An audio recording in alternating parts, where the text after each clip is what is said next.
What's up, y'all? Welcome to Black Nerds Matter. You got your host, Deitrick Davis, right here.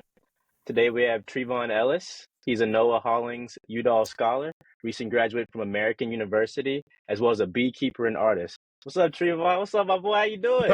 What's good, dude? Glad to be here, man. I'm excited to have you on, man. I know we've bumped into each other at a few different places the last year or so, but it's good to actually get time to talk, man. How's the For summer real. been? Summer's been awesome. Just got back from two different places. So I was doing firefighting for a little bit out in Oregon, and then I did the diversity project with UCLA. So I was bouncing around all over. So it's good to finally chill out and be at home for a bit. Okay, great. Yeah, I'm excited because I'm excited to ask you about both of those. I know you're excited to talk about it. So yeah, man, can you tell me about your home life and your background? Yeah. So I grew up both in Pennsylvania and New York. Um, I love both of my homes. Like it's been a really awesome environment. I did school. I did like middle of high school out here, and it's just been really cool. Like just having my friends around, like having my parents around. Like it's been a really nice childhood. I was outside a lot growing up as a kid, which was pretty cool. Getting to see the outdoors and like be outside. So yeah, it's kind of a bit about my background. Uh, Grew up doing a lot of art too. Like I always like to do sketches and drawings, and I was kind of like I didn't go out a lot as a kid, so like I was mainly indoors, like drawing in notebooks, making comics and characters and stuff. So I definitely had like kind of like that nerdy, typical indoor like childhood. So yeah, So you said you grew up partially in Pennsylvania. What part? East Stroudsburg, East Stroudsburg in the Poconos. Okay, I lived in Pennsylvania for about 5 years, and I don't know if you're familiar with York, but I lived in Mount Wolf, Pennsylvania, and it's like Okay. a subsidiary of York. So I was there for a while, and I loved the nature there. I mean, I pretty much loved Pennsylvania all the time except for winter time. It was just so cold, and that was the worst. But me and my Yep. mom still talk about how beautiful the fall was, and that's like the best place to have Halloween, like hands down. Like everywhere else I've been in America, it's been the best places there. I mean, everybody gets so into it. Like you see all the trees all spooky with no leaves and all that stuff, and it's cold. Like it really feels like it does. Like even though you see it in the Hallmark movies and the Disney movies, that's what Halloween really looks like there.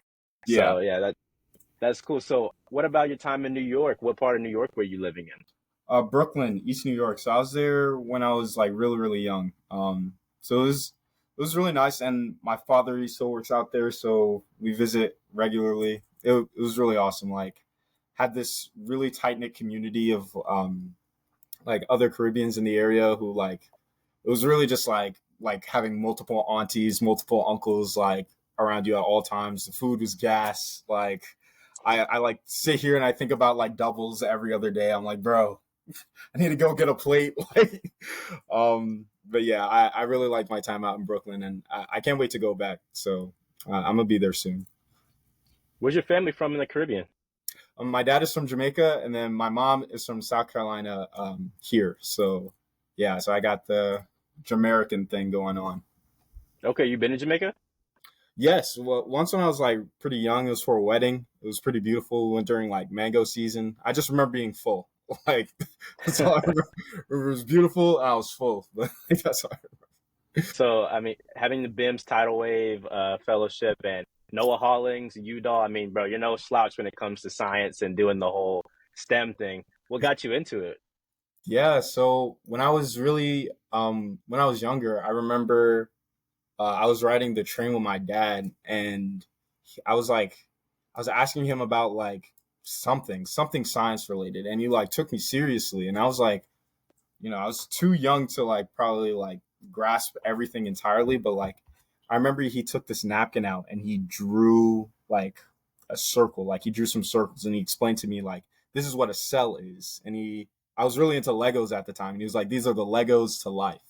I remember that analogy, like it sticked with me all these years later. I don't think he like fully knows how impactful that moment was because I think from there it kind of like sparked a curiosity that I just like kept with me.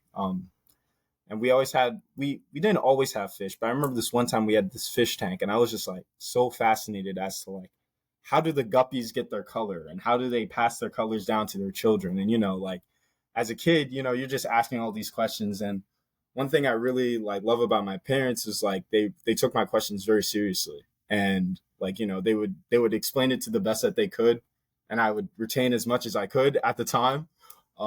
But really just like feeling that curiosity early on, I think was what helped me continue to do science and pursue it with my full passion in the future. So yeah. That's cool. So are your parents scientists? My dad is a doctor, and my mom, she's like a program director. So my dad is a medical scientist. Yeah. Okay, that's awesome. I'm about to ask my daddy if he knows how to draw a cell. I was like, if I asked him to do that, he might try to draw a jail for me. You know what I mean? So I'd have to ask him that. That's cool. That's really cool that you got to see something like that, especially from someone that you're close with very early on. And Yeah. so when you went to American University, were you studying bio or was it marine bio? Yeah. So AU doesn't have a marine bio program. So I was studying just strictly biology. Um, but like through the scholarships and through some of the professors I was able to meet there, I was able to get like a marine bio experience through my So when did you know you wanted to do marine bio instead of just regular biology? regular bio. So I started off because even though I had like a good relationship with science as a kid growing up, like the school system in PA, like I had some really amazing teachers, but I had some really like tough ones as well.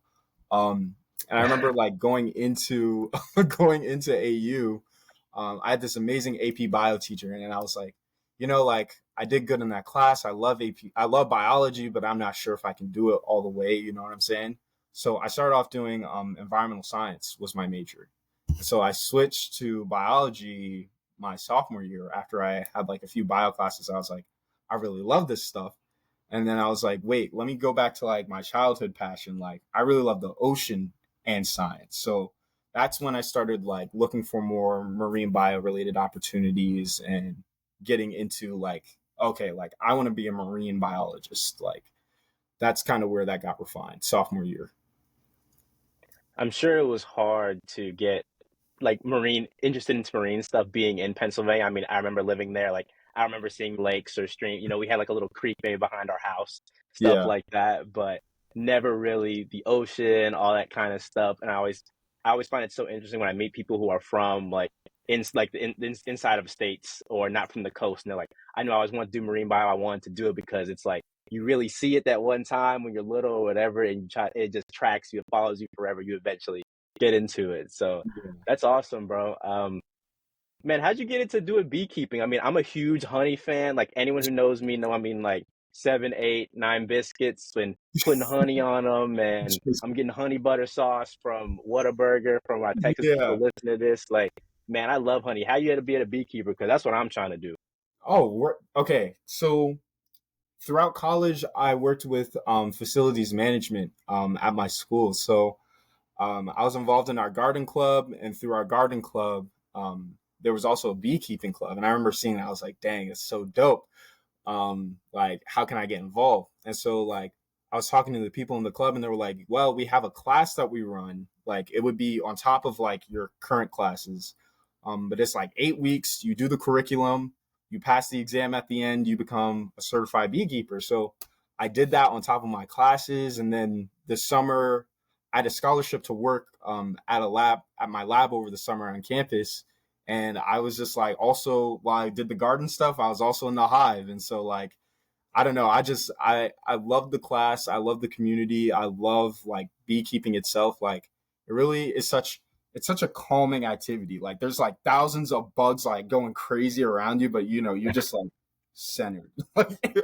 It's really awesome. That's like my dream is to have my own place and have like bamboo and some other stuff growing in like a little garden, and then have a place where I'm getting my own honey because dude, I love honey, I love bees. I think it's the Yeah. coolest thing ever.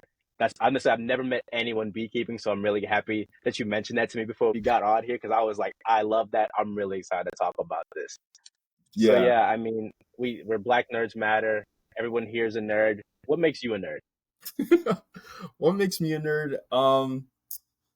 Bro, I'm just like nerdy down to the core, to be honest. Like whenever it comes to like when it comes to like a topic that I'm interested in, or like just like your typical like nerd stuff. Like I really just I will geek out. Like if you get me on onto a topic, then I'm like, all right, I be watching YouTube videos about this. I'm ready. Like that's when it like jumps out at me. I gotta like reel it back. I'm like, whoa, let me not scare away the baddies. Hold on, let me lock in.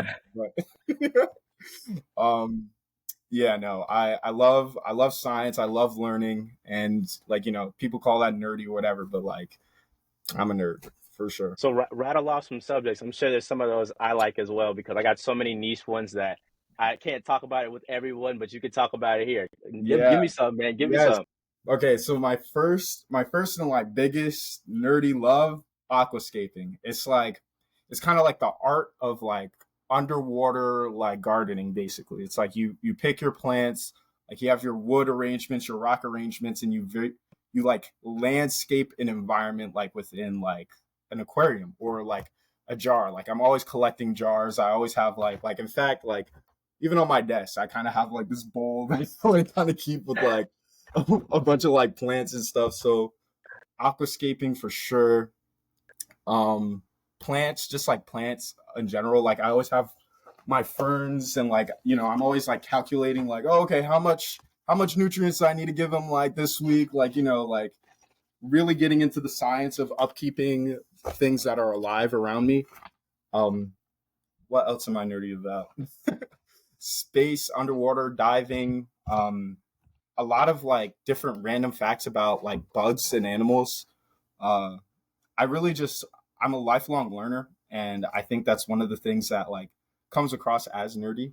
Uh, and I think like if someone can get an interesting enough topic, like I'll be there to sit and just like listen for hours. Like I love hearing about different things. So what kind of you interested in any kind of franchises like Star Wars or video games or Oh, any kind of what kind of stuff? oh, What kind of stuff like that?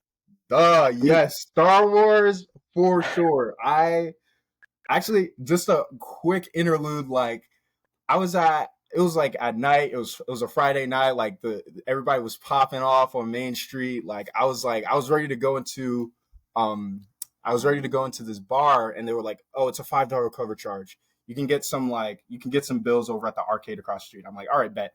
Go to the arcade. I go in. I'm like, "This is kind of lit." I get my $5, and it's like there's a Star Wars pinball machine, bro. When I tell you, I Wow. stayed at the pinball machine for 2 hours, and then I went home. That was my Friday night. So yeah, no, I love Star Wars big time. What else? I also like Five Nights at Freddy's. I know I'm like a 21-year-old man, but like I think it's cool. I like watching the YouTube videos. I don't care. Shout out Corey. Shout out Corey Kenshin. I'm sure you watching him doing it. Samurai Slice, bro.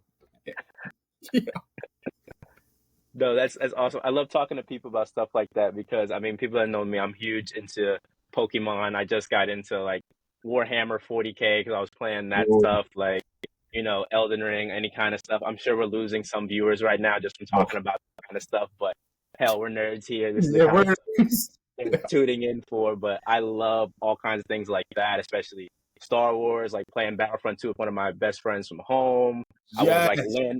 Dude, I was like Lando Calrissian for Halloween like 3 years straight because I didn't want to spend That's any so money on tough. a new costume.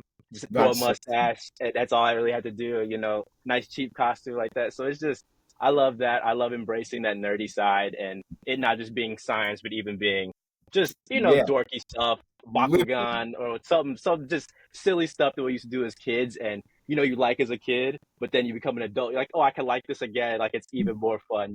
That's the type of Exactly. stuff I like to see. No, that's so real. Like, especially Battlefront, like I would always play heavy. Heavy was my favorite class in Star Wars Battlefront. I was smoking. And even like Batman comics, like I love the DC like comic universe. Like the new 52, really dope. But like Oh, yeah, you're a new 52 fan? new 52 fan, I'll stand on it. Okay, okay, okay. Yeah, because I like New 52 as well. Like, I love the animated movies. I'm big into Batman. I would say Yep, my top hero is like Batman, Spider-Man. Like, I can't go wrong with either of those. Love them. And real. Cyborg was like my first guy because first black superhero I ever saw. Yeah, Titans, he jump at the screen, Cyborg, boom, hitting the camera. Like I love Exactly. him. I love just stuff Yeah. like that. And I think the representation, especially in comic books now, is in like even cartoon characters, stuff like that, is so much better than when I was a kid because the only Yeah. characters I could think of that were and I'm sure, like, especially since you're an artist, you're doing comedy, I know that kind of stuff's important. But something that I didn't realize before, the only black supers I used to see was Green Lantern, and Yeah. the old Justice League thing, and then Yeah. Cyborg. But now they have like Miles Morales, Black Spider-Man. I'm like, bro, I would have went Exactly. so crazy over that as a kid. No, I would have lost my mind as like a kid growing up if I had like Miles Morales. And like I would lose my mind now. Like I watch it, I'm like, I literally be like jumping on the couch like watching like, let's go. You know? Yeah. I totally relate. Even with like the introduction of Finn in like Star Wars, like just like there's like a black main like in a Star Wars franchise, like although I have some thoughts about his character, like, he should have done more things with the force sensitive stuff, but like just having that representation is really important within like media, because it's like what types of things can you like and not like. If it's like, oh, okay, well, you like this franchise but you don't see yourself represented, it can be alienating. So that's real. It's real. Absolutely, bro. And I don't want no token black character. I want a cool character that happens to be black, not a Yes. black character. You know what I mean? That's like Right. one of the biggest, like my biggest pet peeve with some of the new stuff that comes out that I'm Yeah, watching because I'm like, no, they can be cool and happen to be black. I don't need them being black as their their personality trait. being their Yeah. personality, you know what I mean? So that's cool. Especially I see some of the stuff where it'll be like a black spin-off comic and it's written by like a white dude. And I'm like, bro, like Yeah. we don't say stuff like that. Like we, You'd be like, oh, the function gonna be Finn and Mad Lit. Like, what? Who's on the screen? Like, what's going on? who who's saying that in real life? Like you obviously don't know, and but it's just so cool to see. I mean, I know that's happening and it's not great, but it's just good to even see any kind of representation for stuff like that now because it was such Yeah. a big deal. I mean, I'm sure you played video games before when they had the black haircut. It was either bald fade or big goofy like '80s afro. And now I'm Yeah. like, oh, I can get some braids, I can get some dreads, I can have some waves. I might not Exactly. want to use those, but like I got the Have option now. more options now. Yeah. Yeah. That's true. That's true. Yeah, I think it's really interesting. It's good to see how that changed. But I know we've been talking about art. How'd you get into being an artist, and when did you know that you were talented? Because man, I've seen some of your sketches and stuff, and you showed me. I'm like, man, that boy can draw. I thought I could draw a little bit. I learned how to draw a little cartoon shark and seal back in the day because those are what I like, those type of animals I like. But then I saw your stuff, Yeah. and I'm like, yeah, I'm not there. I'm not on that level. Not No, even close. no, no. No, I really appreciate it. And I started like as I said, like being young, like it was literally like me and my brother, like I had a few like close friends, and I remember me and this one cat from Brooklyn, Nick, like me and him, we would used to like just fill these like notebooks up with like cartoons. Like we'd like draw like comic series like between me and him. And it was really cool. And he's a cartoonist today still too. Um but yeah, it was like really young. Like that was like my way to socialize. And then I think like in middle school, I had like this really like rough year.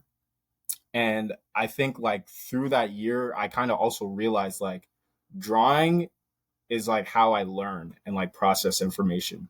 So like, I'd always be sketching in class, so, like, and I would get in trouble and stuff. And like, my teachers would be like, you need to pay attention. Like, and then I would just have to like, just straight take notes. And I'm not visually able to like visually and kinetically like take in the information. And so I think once I realized that like not only do I like doing art, but art also is a part of my learning process. Like I was able to really like hone in on like my talents and being able to use them in like ways that were productive to me and also creative, like expressively. So like I started like seeing what other mediums would do for me. Like, what if I painted this concept? What if I like animated this concept? Like, what if I just sketched this out? Like, a lot of those things like really played into my art discovery, my art journey throughout the year. And like, I'm still learning, I'm still growing as an artist, like trying to learn how to be consistent, trying to learn how to like use it within my scientific communication, which has been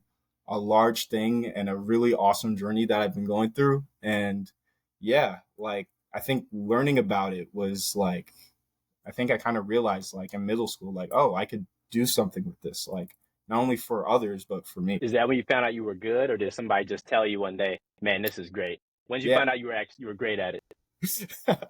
I mean, like, I guess in middle school, yeah, I my dad always says like never believe your own press or whatever. So like, people be like, oh, this is real good. And I'm like, nah, you're lying. I think only really in college is when I realized like I actually had some type of talent. Like I was like, really? Like you would pay for this? And like they did pay for it. I was like, oh, okay. I can I can make money off of this? Word, I heard you. So I must not be garbage then. So, how was your experience at university? I know you mentioned some of I mean, having a beekeeping club, that kind of stuff. That's interesting. I mean, my school was weird and we had all kinds of cool stuff at Eckerd, but I want to hear about American and what you did there, and even things like Udall and NOAA Hollings, because I know those are pretty prestigious awards. Thank you. Yeah. Yeah, no, my time in university was lit. I really enjoyed American. Um, and at first I had some thoughts. I was like, dang, like Howard is right down the street. Like, I can't believe I'm going here. But like, I actually really ended up loving my time there. So I was environmental science, switched to bio, then picked up a dance minor. So like all the communities I was in, like the STEM community, the dance community, and then I was like really involved in campus life. Like each of those different groups like fueled me in different ways that I needed to get my degree. Like my STEM community, like I had my friends who were like, all right, we're going into the science building and we're not leaving until all our work is done. And like that was like my crew. Like we would go in, we would work, we would do our lab work, we'd get out and then rinse and repeat. Um, but I also had like my friends who were just from a bunch of different majors. Like we had my little friend group, and like they're nuts, they're wild, they're also nerds in their own ways when it comes to like different things. And we would just like kick it in our dorms until like 2 3 a.m. just like gabbing. You know what I'm talking about? Like just talking nonsense. Um, and I really appreciate the friendships that I forged through all those different types of groups. Um, Even the networks that I made like professionally, like through the Hollings, through the Udall. The Udall scholarship in particular was something that that really like broadened my horizons, like to and more getting more knowledge about like indigenous voices and indigenous advocacy, which was a really great opportunity and something that really has kind of like changed my outlook on a lot of the ways I like approach my science, approach like collaborating with communities. And the Hollings was also really cool to meet other scholars who were doing really awesome things. And then like, having my experience out in Alaska was something nuts as well. Like it was also crazy. And while those two are the prestigious scholarships that I got, some of the like other scholarships that I got, like my REU, ended up being super impactful because like, I was going in shaky, like, can I even do science? And I remember my REU, like I met my first Black marine scientist there, like my mentor. And now I'm going back to that lab to start my master's. So it really kind of is just like one of those full circle things where it's like all those opportunities that I ended up getting at American has like set me up into the place I'm at now. And I'm like forever grateful for all of it. Yeah. It's awesome. So you're starting your master's at American? At University of Delaware. That was where my REU was. Yeah. So I'll hopefully be there in January, February. Okay, sweet. What are you planning on studying there? So it's a microbiology lab, and the project that we are on is like it's like a government grant. It's like definitely not allowed to talk about all the details like on a public forum, but it's going to be pretty cool. Involving a lot of microbiology, involving the ocean, and then hopefully doing some other side projects during my master's there as well. So it's going to be pretty neat. I'm excited. That's cool. So how have you enjoyed blending art and science together? What have been some of the good breakthroughs you've had, and what have been some of the challenges? Yeah, so I guess I'll start with the challenges. Um, the challenges has been like, firstly, accepting art as a part of effective science communication, and convincing some other people of that as well. Like, because now scientific communication is on the uprise and more people are willing to have conversations and be open-minded about it. But I just remember like in different parts of my schooling how hard it was to even just like, draw in class, or like, it's like the professor's moving the slides so quick that you don't even have time to process like what you're seeing. And I know for me, what my scientific communication is all about, what my cartoons are all about, is like making science accessible. Um, so it's like, all right, you have a concept. If you can visualize it and like see, okay, there's a bright blue arrow pointing to where this molecule attaches to it. It's able to communicate a concept, I think, in a way that just words can't accomplish. And both having the visual art and then the science as well supplement each other in a way that's really effective. And I've been able to see this concept play out in the talks that I give. At my Hollings presentation, I had cartoons all throughout my presentation. Like I got tens across the board for like my presentation. Even the paper that I worked on, that me and my lab worked on for the last 3 years, just got published in Nature Communications. My cartoons are in the actual paper itself. They're in the figures. And so it's like, when I'm talking to like my friends, my family, my relatives, and I'm like, I'm talking about, oh yeah, like the mitochondria, like the oxygen pyruvate, whatever. I can also just like point to the cartoon and see like, you see this molecule here? This was changed by positive regulation. And, it's like, I'm able to like put a picture to the words. And I feel like that goes a long way to saying like, this is why the work that I do, this is why the work that we do as scientists is important. Being able to communicate that all goes a long way. And art is just one of the methods that I happen to use, visual art. And then I've also been exploring the world of like, dance as well into science, which I'm pretty excited to talk about at the BIMS conference this year. So it's awesome. I think art and science are married to each other. Like art is a science and science is an art. And, having them both together just like makes sense. That's really cool. I've never heard of people talking about the dance thing other than when we had our speaker at TDP talking about it, and she was saying, and I'd never heard of anyone using that Yeah. together with science to get people to think and to move. And I think that's such an interesting medium to get that across because people are moving; they seem to be more engaged, Yeah. which you don't really think about it, but that's really how it is. So that's really cool. I want to hear about the publication process and how that was for you because like right now I have one that's in review and I got some comments back. I got like 3 or 4 reviewers that are awesome, and one of them I'm like, man, like this person's kind of a hater. They're like, He's a this is hater for horrible. This is da da da da da. And everybody else is like, this is pretty good. Like you're doing great. And I just wonder how was that for you because for me it's been just a different experience yeah. altogether.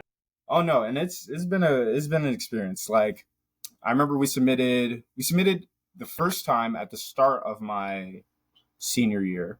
We submitted in the summer, and actually no, the start of my senior year, we finally got like comments back, and so it was like, bruh, like they waited a whole long time just to give you some results. I'm like, bro, I only got a year left, like, um, but like I remember the writing process. Writing process was good. My PI definitely made it easy for me to like work with him. Like my PI, John Brock, like he's truly the goat.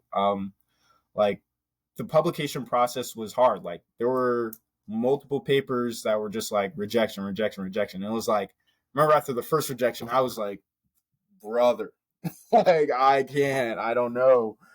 Um, but then I kind of just had to remember, like, okay, like this is science. Like, just like when things in the lab don't go right the first time, it's not like, oh, like this isn't worth doing. It's like you just have to try another angle, try another journal. Um, like listen to the reviewer, do what they say, and like make those revisions. And I remember for some of my revisions, like I wasn't able to like be there for them. Like I literally graduated. Like I'm doing as much as the experiment as I can. I'm like, all right, well, let's hope for the best. And there was one more round of revisions, and I remember I was literally sitting, I was sitting like with Paul like over the summer, and I was just like I get this notification on my phone and Slack, and they're like, "Yep, they have more experiments they want us to run." So I'm like sending notes from my journal and like telling my mentee like, "Listen, dude, this is what's up." um, but ultimately, like, it was a long and drawn out process, but I think it was worth it for sure. Um, I feel so proud of my paper, so proud of our paper.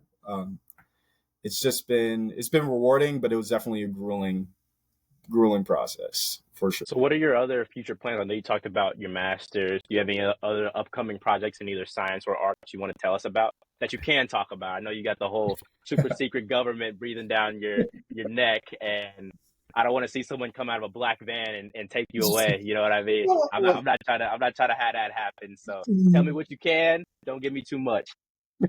Nah, yeah. So I'm working on trying to get my EMT while I'm doing my master's as well. Um, I did my first season of firefighting, which was awesome, and I like want to continue to do that like in the future.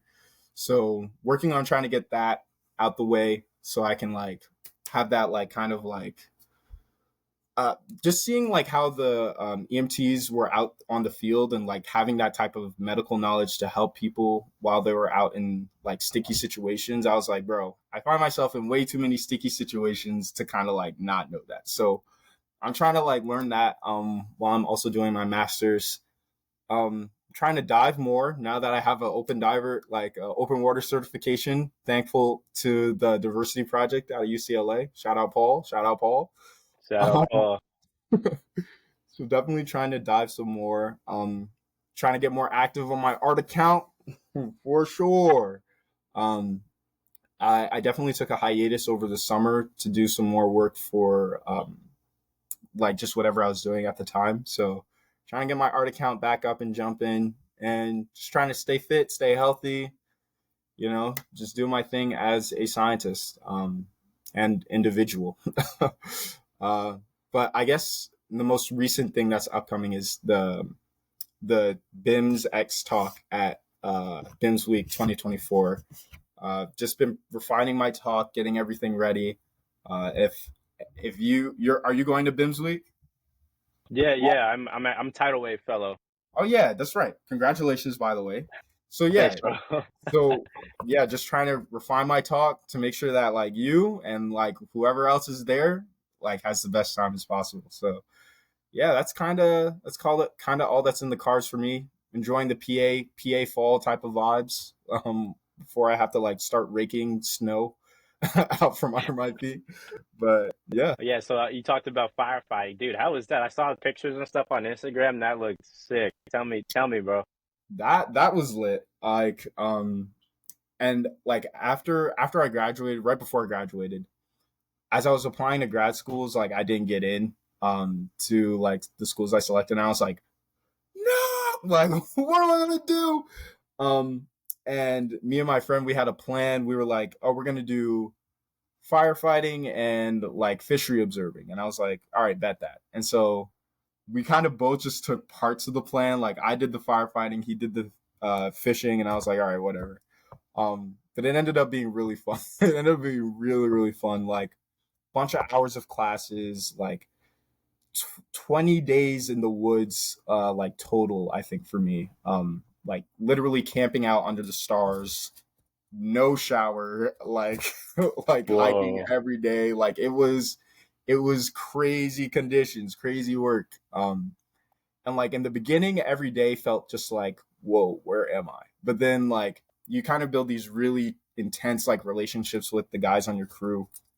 And I really enjoyed like the time that I had out there. Like it felt awesome to be active, be outside, and like be making a difference to like these fires and the communities as well. So it was like I learned a lot about myself, like learned like what my limits were and then how to push past them in like a physical and mental sense. Um, Learned a lot just about like survivalship and like woodsman stuff like as well. And I really felt like I was like, man, like, yeah, like we outside. Like it felt like really cool. And I love those guys that I was on the fire line with. Like had some crazy experiences, crazy adventures, like got to use the chainsaw, like cut down some trees, like, prevent the fire from spreading. Like it was was an awesome experience. So you survive a PA winter on your own? Yeah. You So can? can I survive a PA winter on my own? Yeah, out in the woods. Can you do that now? Out in the woods? No, no. What are we talking about? No. PA summer? Maybe. But and I mean, why would I want to? I'm not for the cold. I'm not for the cold. Listen, the Hollings was in Alaska. That was for the experience. That was for the science. It was not for the cold. Plus, it was in the summer, so it was cold. But like, I'm not with that. So yeah, tell me. I know I've had a lot of people on here talk about the diversity project, and because it's, I mean, most of the Black scientists I know are from there. But how Yeah, was your experience in it? my experience was like literally life changing. Like diving, being in the water. Like I love being in the water. Like there's something about like being able to swim and conduct research in like a new place with all Black scientists. Like that feeling was just so dope. And what I really appreciate about certain elements of the diversity project is like how seriously your work is taken. And of course, there's like checkpoints and like sometimes roadblocks and sometimes conflicts and sometimes people of interest that are like, all right, well, but overall, like being able to just like be like, all right, this is my research project, like this is our research project, and we're going to present it to you, and like we're gonna get the science done. We're gonna make our own schedule. We're gonna like go out in the field and see if our hypothesis is right or if our work is like, worth investigating. That was like really empowering. And just like the skills that you get alone, like being able to scuba dive, being able to like, free dive, just like it was just really, really an experience that like can't be replicated anywhere else. Especially with an all Black cohort, like just to have that support on that level where it's like, your peers are like, yo, listen, I need a retwist because like, like this is day 8 straight of just like getting in salt water and my locks aren't liking it. And not having to worry about like someone being like, well, what's a retwist? Like that kind of environment, that kind of environment is crazy. Like it's really awesome. Because that's what it would be like. It would be like, oh, why you need to twist your hair? It looks good to me, actually. Like, so I don't know. And just being able to relate to other Black scientists who have similar experiences in the field, like my cohort was super lit. Like for the most part, we all like really love each other. So it was really awesome. We were out there watching Love Island every night. Like shout out to my boy Cordell. I was Team Cordell day one. Day one.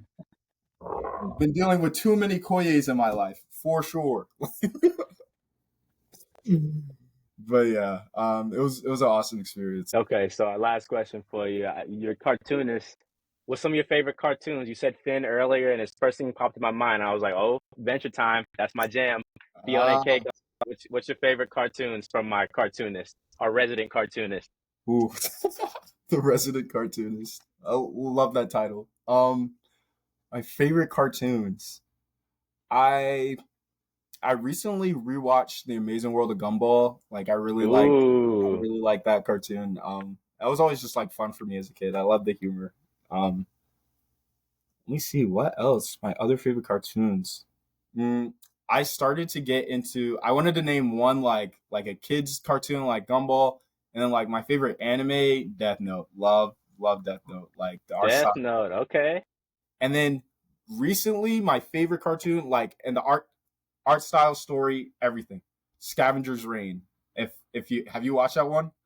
Isn't that on HBO Max? It's on Netflix now. Okay, okay.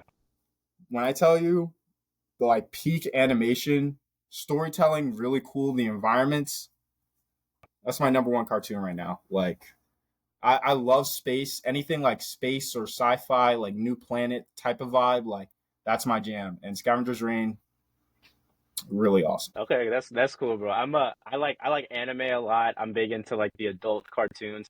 My dad's super into them, so we watch like Vox Machina together. We've watched like anime together, like the Yeah. Boondocks, all kinds of different stuff. And anytime it's anything like bloody, gory martial arts, they're fighting. He's like turn this on. Like we watched like all of Invincible together, all that kind of stuff. Ooh, So I'm huge into that. I love just animation and how it all works, and I just think of how much I take it in, and I have no idea how it all works, and the painstaking hours you have to draw the same frame all over and over and over and over again. Like that's yes. crazy to me, and I've gotten such great respect for animators and people who do art, including yourself, because I just see how much work it is to draw that same. Because I can't draw the same thing more times than one unless you want me to draw a straight line, and even then, it's probably not going to be the same length or the same, the Yeah, same form every single time. So it's just crazy to see that and to see how much people put into it and how much they would have put out. Because shoot, I'm watching Dragon Ball Z right now, the old one, yeah. and it's like 200 episodes. I've been watching that recently to like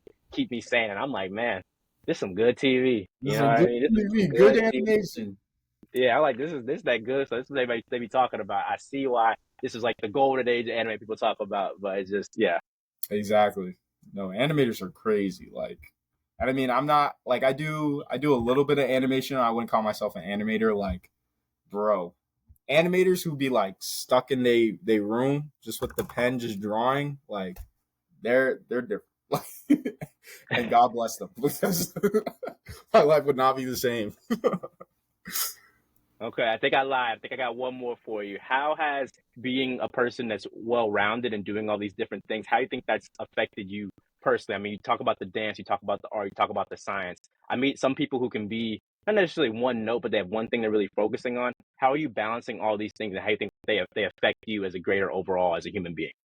Yeah, no, and I definitely have been like reflecting on that recently, where it's like I hear like this quote where it's like jack of all trades, master of none, or whatever. I'm like, all right, like I have a lot of different pools that I'm interested in, and I feel like sometimes like I don't run into this often, but like sometimes people be like, dang, like don't you think you're doing too much? Like whatever.